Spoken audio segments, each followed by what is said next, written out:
Mesdames et messieurs, distingués invités, de la manière que nous ne pouvons plus permettre de réfléchir sur le présent ou sur l'avenir sans penser à la lutte contre le réchauffement climatique et ses conséquences sociales,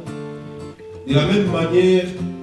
nous ne pouvons pas nier le rôle combien si important que jouent les femmes dans la préservation de l'environnement, des ressources naturelles et dans la promotion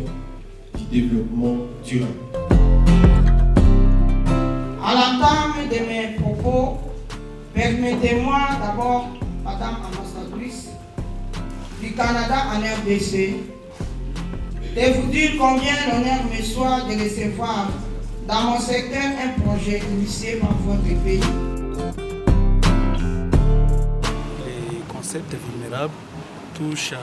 plusieurs secteurs de la vie socio-économique des communautés. C'est ainsi que vous allez voir quand on parle beaucoup plus de vulnérables, on parle vraiment de femmes âgées de 15 ans et plus qui sont beaucoup plus exposées à la non-accès à la terre ou à des femmes autochtones,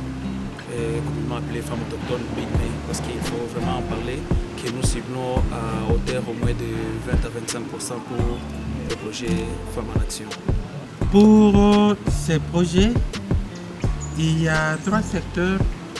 principaux qui ont été ciblés. Et dans ces 3 secteurs, on va beaucoup plus s'atteler sur l'approche solution fondée sur la nature, dans le secteur de l'agriculture, où le projet va accompagner des organisations paysannes composées essentiellement de jeunes filles et des femmes qui vont développer des activités agricoles pour le développement des moyens de subsistance durables, mais respectueux de l'environnement. Le deuxième secteur où le projet va intervenir, ce sera le secteur agroforestier, où il y a un paquet d'activités prévues qui seront appuyées au niveau de la communauté. Et dans ce secteur, le projet aura à accompagner différentes couches de la population, pas seulement des jeunes filles et des femmes, mais aussi de jeunes et d'autres structures, la communauté, pour travailler au niveau des aires protégées, comme la réserve naturelle d'Itombwe, le parc national de Kaouzi-Biega, la partie est du parc de Maïko, limitrophe avec le territoire de Walikale. Ça, c'est pour les aires protégées, mais aussi le projet va couvrir 5 CFCL. Les CFCL sont des concessions forestières des communautés locales qui ont déjà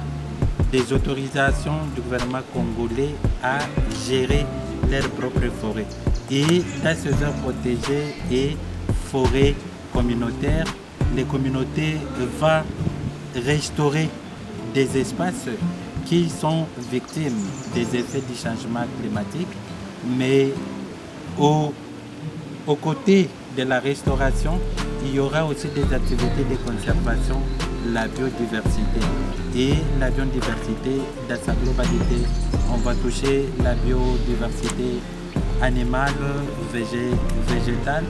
mais aussi la biodiversité aquatique pour des entités où il y a